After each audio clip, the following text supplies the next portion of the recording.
Hey everyone, welcome to On the Market. I'm your host, Dave Meyer, and today with me is Kathy Fettke. Kathy, you're bringing on one of your old friends today as our guest. Can you tell us about him? Yeah, I've known Eddie Speed for years. He is an OG in the note business, on his fifth decade of understanding notes, and that includes subject to, where there's been so much confusion about what that is and how to do it and how to do it properly. So I'm thrilled that he's here today. Yeah, subject to, I feel like, has skyrocketed to one of the most commonly talked about and perhaps even the most popular strategies or tactics that you can use in real estate investing. And so what we're going to do today is talk to Eddie about, first and foremost, what it is, because not everyone is familiar with that. So we will break down the basics, but then we're going to talk about some of the risks and rewards of this strategy, because you may already know this, but and we will dig into this when we talk to Eddie, but I think there are a lot of questions about the legality or how to do this strategy legally. And Eddie is the perfect person to discuss that with us today. So that's it. Let's bring on Eddie Speed.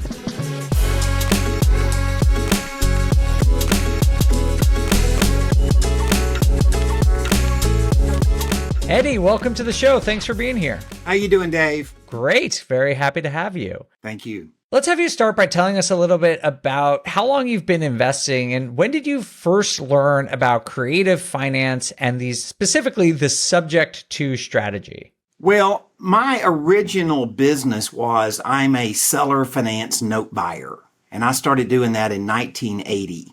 So I spent a lot of my career working with real estate investors who frequently created seller financing. And so I've worked with, I would say, thousands of real estate investors on creative finance strategies, including sub-2 for decades. This is about 4.5 decades in for me now. Wow, that's incredible. We got the right person here to talk about what's going on in this creative finance environment and some of the risks and rewards of it. So thanks again for joining us. For those of our audience who may not know, can you just explain a little bit about what subject to is in the first place? So subject to, the thing that most people call it is sub-2, which is it's just a shortened way of saying you are taking title to a property subject to the existing mortgage. You're not assuming it. You're acknowledging that there's a mortgage. So you're accepting deed to the title subject to the underlying mortgage. Okay, and so the difference, just so everyone's clear, is that when you assume a mortgage, you're saying, I am taking over this mortgage. It is now mine. The original mortgagee is done, right? They're completely off it.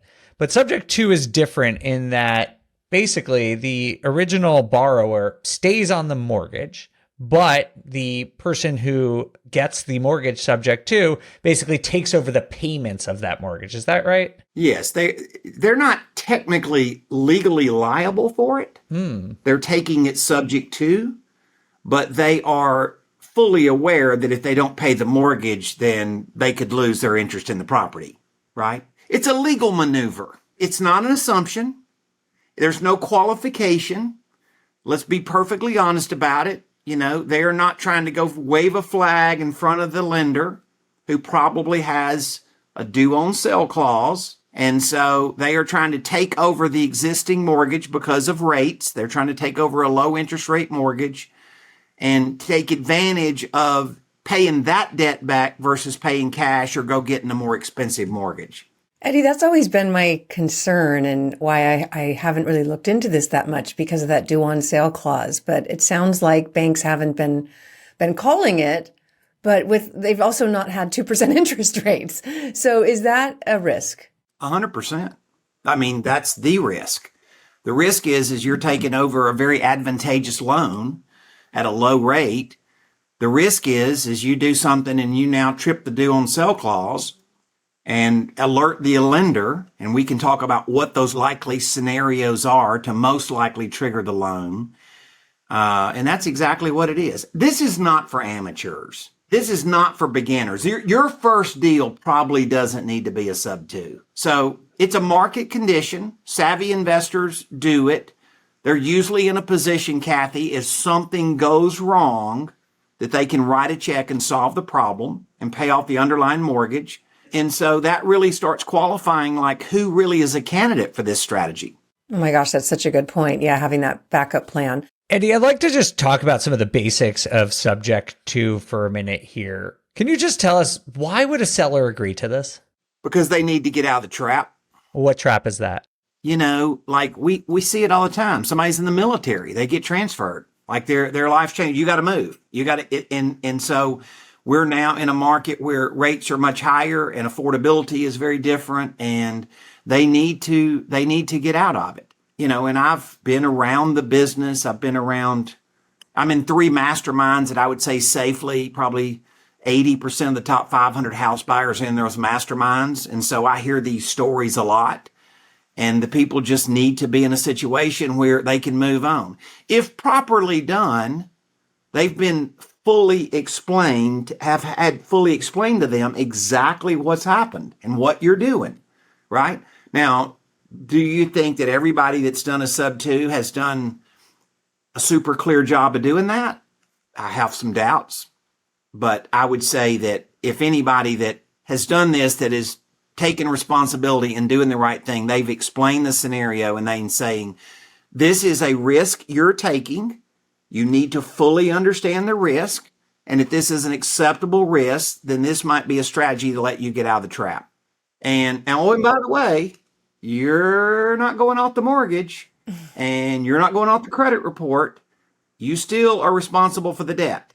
So if the person who assumes the mortgage just stops paying their mortgage, then the original borrower's still on the hook, right? Absolutely. And they didn't assume it, by the way. Remember, they did it sub 2. Now, as Kathy said, the due on sale clause here is obviously one of the big risks that we want to talk about. So can you just tell us what the due on sale clause is? Today, they write into the mortgage that it has a due on sale provision, meaning it's a covenant in the security document, the mortgage or the deed of trust, and it simply says if the transfer of title transfers, then that loan is due. Now, there's a provision in there that also allows for you to transfer the property into a trust under Garn St. Germain. So there is a provision that says if Kathy Fedke owns her house individually, she can then transfer that property into her trust. And this is why you commonly are hearing real estate investors talking about using a trust. Now, to be clear about this, that's Kathy's trust, not Eddie's trust. So, you know, Kathy can have a trust and transfer the property into her trust. It doesn't technically give her the provision to transfer it into Eddie's trust. So it doesn't really sidestep what that covenant in that security document says. Now, by the way, I'm not an attorney and I don't play one on TV. I've paid for about every high dollar law school in the business and legal fees. So I'm only repeating what the attorneys have explained to me. So there's your disclaimer on that. And has this been an issue? I mean, I'm even scared to transfer my own properties into an LLC because of that due on sale clause, because it's considered a different owner and I don't want to have the loan called and I don't want to lose my 2% mortgage, right? And people always say, don't worry about it. They never call it. Is that changing? Are you seeing anything new? The provision allows you to put it into a trust. That's what I would do. You can put it into a trust. It doesn't necessarily provide for you to put it in an LLC. So put it in a trust.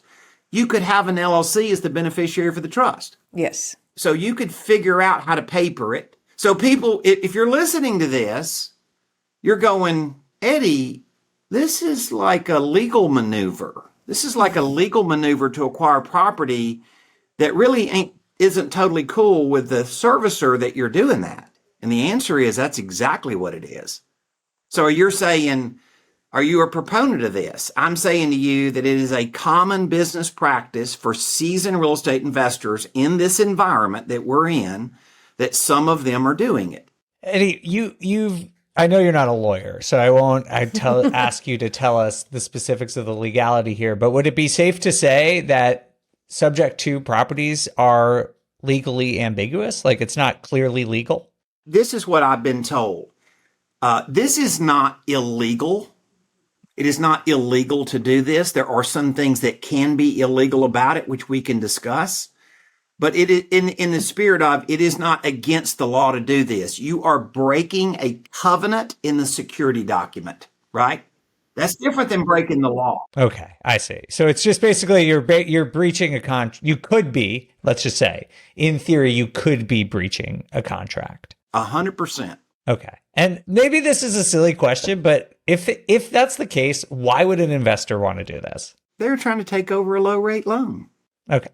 So that's the incentive. And if you have the horsepower to go fix the problem, then it may not be that big of an issue, right? If you don't have the horsepower to go fix the problem, they call the note, then you might be putting yourself and the guy you bought the property from, and potentially somebody you may have sold it to on a wrap or a lease option, you might be putting all the parties at risk. Yeah. So let's talk about that. Let's say that they call the note. And again, my last question, are we seeing this? Are banks calling notes? Because I keep hearing people say, well, of course the banks are going to want to get out of their 2% rates. But are they? Is that true? Do they still even hold the note, or was it sold? I mean, is that even true? So the servicer is not, a lot of people think they're out running title. That's not what they're doing. They're not running title, trying to go find these things.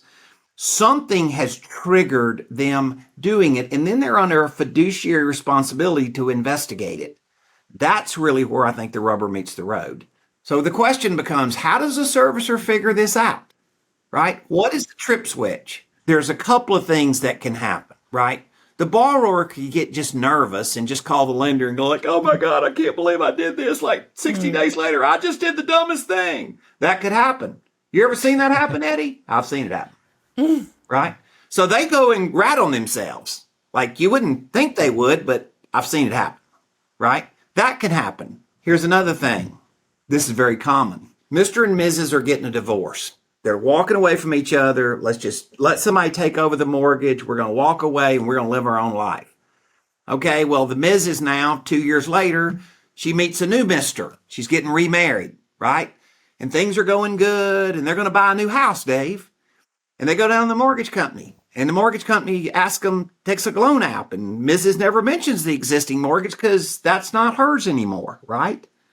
And then all of a sudden they pull a credit report and they go, what about this mortgage you've got? And she goes, what mortgage? Oh, yeah. Do you see what I'm saying? So what if she hasn't signed off that she's fully been disclosed and fully 100% understands it's on her credit report, that she's liable for it? There could be an issue with the insurance where all of a sudden, like that triggers somebody to make phone calls, and what happens, right? That could be a scenario. 90% of the time, it's going to be the insurance. Okay. And why is that? Yeah, I had not heard that before. Who's the insured? Now I'm confused.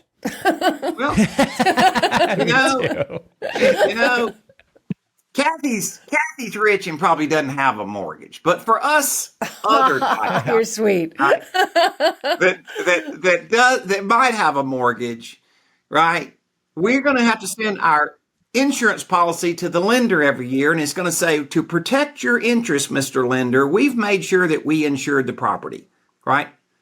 And so this is property insurance. This isn't title insurance. This is property insurance.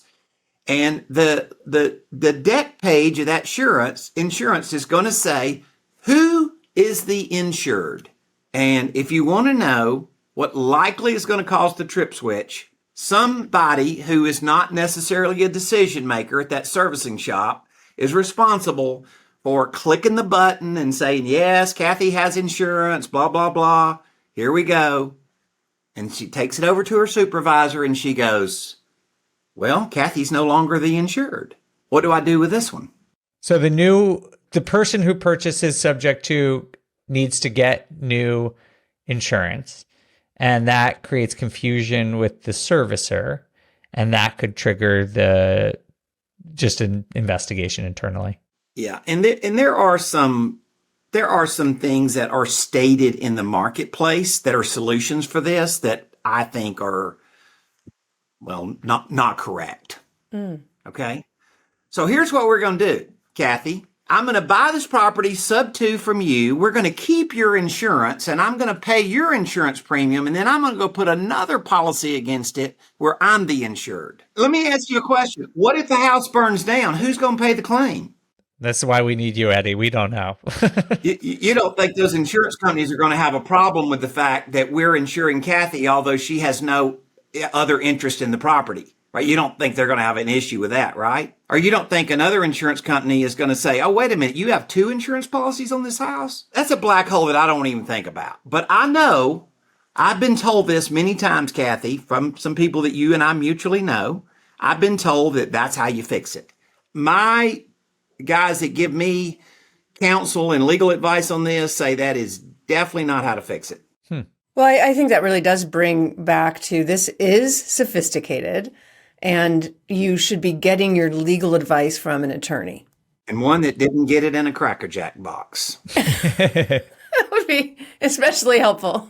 So, Eddie, this has gotten popular over the last few years, obviously because the change in interest rates. It is perhaps more appealing than it ever has been to take over someone else's mortgage.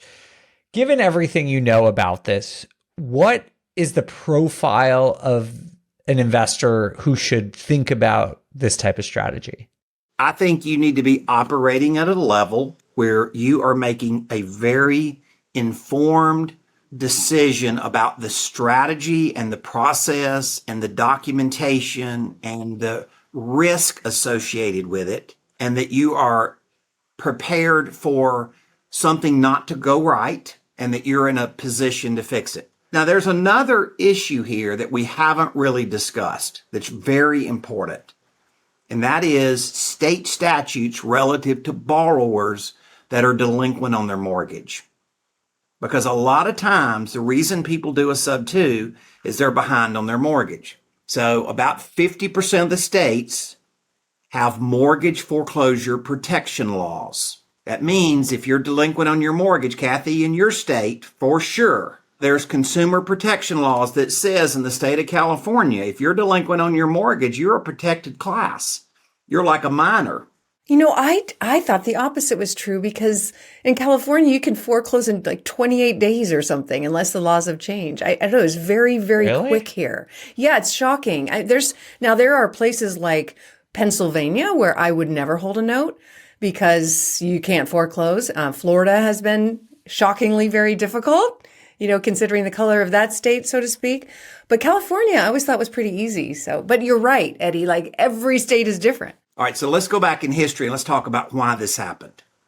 Kathy, you remember the old short sale days? I do. You remember all these kind of panhandlers that would go get somebody to pay them a fee to go arrange a short sale? Yeah. And they were sort of scamming them. They really weren't going to go work and get them a short sale. You remember those days? Yeah. Oh, yeah. So Wild a lot of states then adopted delinquent mortgage protection laws so that borrower is a protected class. Now you are in a fiduciary responsibility in dealing with that borrower. So you can imagine, Dave, I'm going to bust out there and go in these states. Now, I don't have a clue whether my state is one of those states or not, right? I don't know what the statutes say because we're just going to ignore all that, or we never even knew to ask.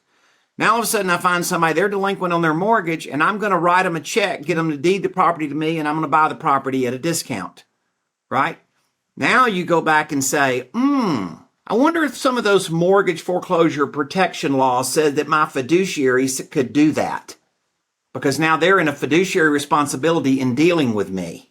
Oh, that could be an issue. So this is also risen its ugly head. These are stories that I've heard, pretty common, where people have gone out and wake up one day and find out, well, apparently this is one of those states, about half of them have this law, and they're all different within the state. So you can't say they're not all written exactly the same. But basically the concept is this: the borrower who is delinquent, sometimes they say foreclosure has been initiated, sometimes they just say delinquent. But now you've gone out and you've realized that the person you did business with that then allowed you to do a sub 2 was a protected class. I hope I'm making you nervous. No, yeah, Yeah. you are. That's why I'm quiet. This is why you have to get good advice before you go do this. And not take it so lightly. The pitch has been, and I know people who've done sub 2 that have done well and have become wealthy, and I've been jealous and like, why can't I have the nerve to do this? The pitch has been, this is a no money down way to build a pretty massive portfolio with low rates. I mean, and of course it's not always the case, but it's solving a problem, right? Like you said, this person is backed in a corner. They're going to lose the property anyway, possibly, and lose everything. That's the pitch. But the reality is there is risk and people need to know about it. And so kind of let's go back to that of the risk to the seller. Well, we've been talking about the risk to the buyer, to the sub 2 person. What other risks are there? Because now they're on title, they're a fiduciary, so they better have given a fair deal. Half the states have this, half the states don't have it, and not everybody that does a sub 2 is delinquent. So this doesn't mean every person in every state in every scenario has this scenario, but that's a level of awareness I'm very intentionally bringing to the conversation, because I found out this is not a commonly understood thing. Once again, I'm not an attorney, but Kathy, I've had quite a bit of dealings with people that specialize in this. I have been brought in many times to go help evaluate the risk management side, even from the attorney's perspective, because I've seen this so much. I've seen so many people that have done it because I've sort of seen what can go wrong. As you said, Kathy, I've seen people that have done it really well with it. I've seen people that have not done so well with it. Yeah, I mean, really, to me, it comes back to ethics. Like if you are giving a fair deal to this person and you are acting as a fiduciary, where you do give them some cash if there's equity in the project, or if there's not equity, you've just relieved them from this debt, and you can prove that. But how could it go wrong, even if you've kind of done it right in that regard? Like, what if it doesn't perhaps perform the way you thought and you can't make those payments? Or I don't know. What are more risks? The first thing I would say to you is, Kathy, go up in front of a judge, and here you are, a real estate investor that came up with this really clever idea. And then you got these people that you got to essentially sign over your property and take over their mortgage. Now something's gotten messed up. Who's going to be perceived as the opportunistic person here? Right. Who's going to be perceived as not so reasonable? So now you can see where lawyering this up becomes pretty important. Yeah, that's the only real way to protect yourself, right? Yeah, there's no shortcuts to this. If you're going to do this, you need to be speaking to an attorney and making sure that everything you're doing is legal, ethical, all of that. Yeah, and this is not something that most real estate lawyers have a high experience in, or I don't want to say they're incompetent, but they're not specialized in this field. So this is not something that just you go in the yellow pages. They still have yellow pages, right? They don't have those anymore, right, Kathy? I don't know if they have those. Yeah. You go look for a lawyer, and okay, well, this guy's he's not the guy, right? And so that's kind of the areas that we've seen. So you can do this where you believe that you have identified the risk and you've managed the risk. Identifying there is a risk, right, Kathy? Very clearly identifying there's a risk associated with this. And then there's a way you can do it where you've kind of blindly not even assumed the risk. And that's somewhat like crossing the highway with a blindfold on, right? It just may not work out for you. As an industry person, that's what I want people to get. I don't want to make this sound like it's so easy that anybody that can spell real estate can do it. I don't want to sound like it's so impossible that I think I haven't seen people that are successful, because I have. Right. All right. Well, Eddie, thank you so much for sharing this information. This is really helpful. You bring a level of expertise on this subject I had not heard before, and really appreciate your words of wisdom and caution to real estate investors. If you want to learn more about Eddie, we will link to his website and information in the show notes as always. Thanks again, Eddie. Thank you very much. On the Market was created by me, Dave Meyer, and Kaylin Bennett. The show is produced by Kaylin Bennett with editing by Exodus Media. Copywriting is by Calico Content, and we want to extend a big thank you to everyone at BiggerPockets for making this show possible.